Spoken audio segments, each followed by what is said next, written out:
George's Marvellous Medicine. Chapter. Grandma Gets the Medicine. Grandma sat hunched in a chair by the window. The wicked little eyes followed George closely as he crossed the room towards her. "You're late," she snapped. "Don't think I am, Grandma." "Don't interrupt me in the middle of a sentence," she shouted.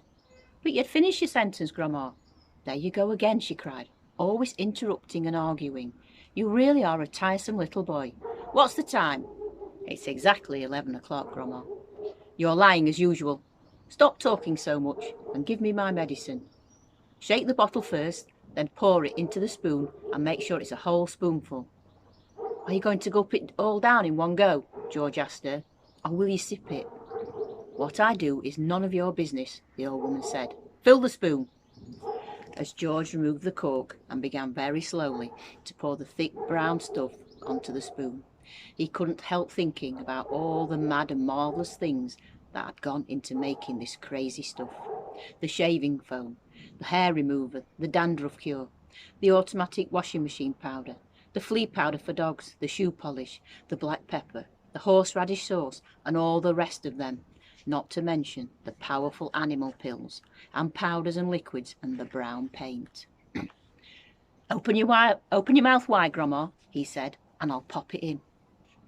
The old hag opened her small wrinkled mouth, showing disgusting pale brown teeth. "Here we go," George cried out. "Swallow it down." He pushed the spoon well into her mouth and tipped the mixture down her throat. Then he stepped back to watch the result. It was worth watching. Grandma yelled, "Owie!" and her whole body shot up, whoosh, into the air. It was exactly as though someone had pushed an electric wire through the underneath of her chair and switched on the current. Up she went like a jack-in-a-box, and she didn't come down. She stayed there, suspended in mid-air, about 2 feet up, still sitting in a position, but rigid now, frozen, quivering, the eyes bulging, the hair standing straight up on end. "Is something wrong, Grandma?" George asked her politely. "Are you all right?" Suspended up there in space, the old girl was beyond speaking.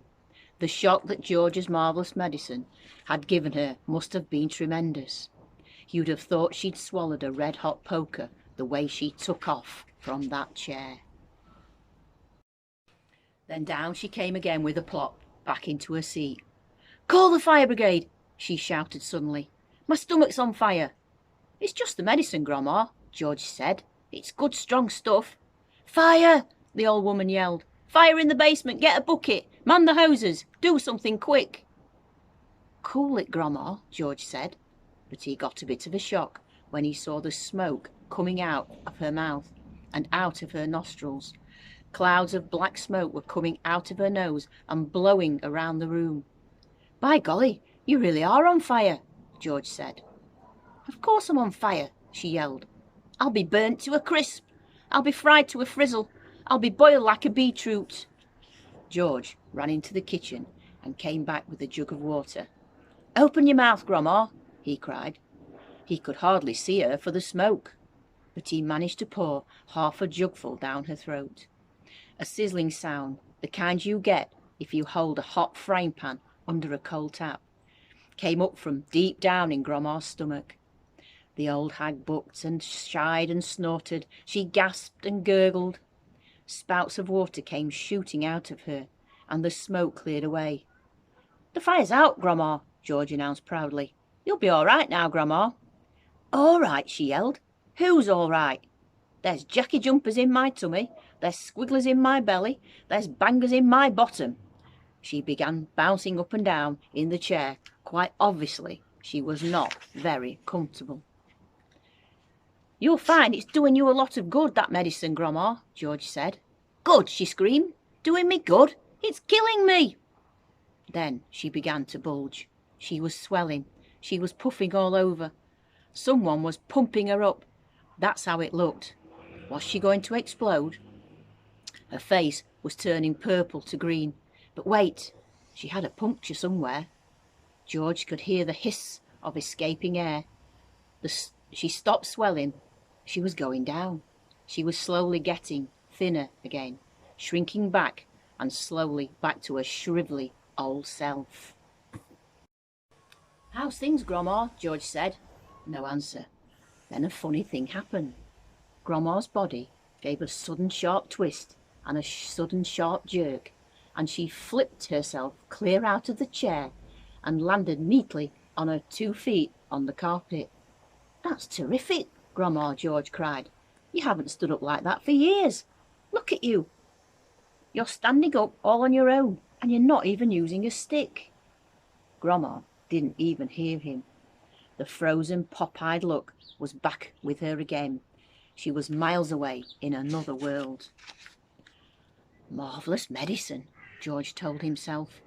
He found it fascinating to stand there watching what it was doing to the old hag.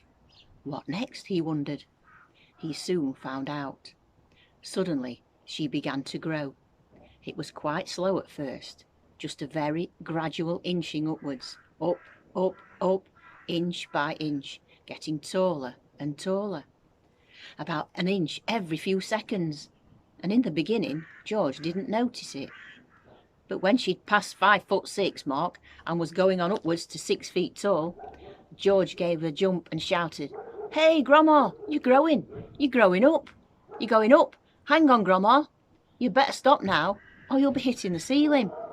But Grandma didn't stop. It was truly a fantastic sight.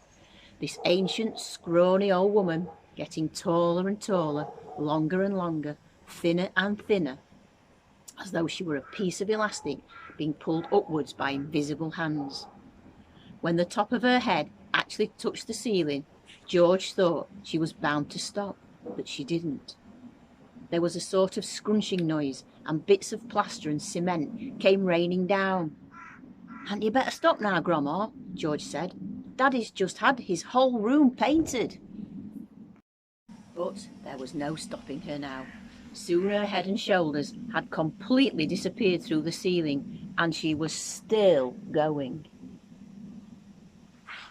George dashed upstairs to his own bedroom, and there she was, coming up through the floor like a mushroom. "Whoopee!" she shouted, finding her voice at last. "Here I come." "Steady on, Grandma," George said. "Just watch me grow." "This is my room," George said. "Look at the mess you're making." "Terrific medicine," she said. "Give me some more." "She's dotty as a donut," George thought. "Come on, boy, give me some more," she yelled. "Dish it out. I'm slowing down." George was still clutching the medicine bottle in one hand and the spoon in the other. Oh well, he thought, why not? And he poured out a second dose and popped it into her mouth. "Owie!" she screamed, and up she went again. Her feet were still on the floor downstairs in the living room, but her head was moving quickly towards the ceiling of the bedroom. "I'm on my way now, boy," she called down to George. "Just watch me go." "That's the attic above you, Grandma," George called out. "I'd keep out of there. It's full of bugs and bogles." Crash! The old girl's head went through the ceiling as though it were butter. George stood in his bedroom, gazing at the shambles. There was a big hole in the floor and another in the ceiling, and sticking up like a post between the two was the middle part of Grandma. "I'm still going," came the screechy old voice from above. "Give me another dose, my boy, and let's go through the roof." "No, Grandma, no," George called back. "You're busting up the whole house." "Oh, to heck with the house," she shouted. "I want some fresh air. I haven't been outside for 20 years. By golly, she is going through the roof, George told himself. He ran downstairs. He rushed out of the back door into the yard. It would be simply awful, he thought, if she bashed up the roof as well. His father would be furious, and he, George, would get the blame. He had made the medicine. He had given her too much. "Oh, don't come through the roof, Grandma," he prayed. "Please don't."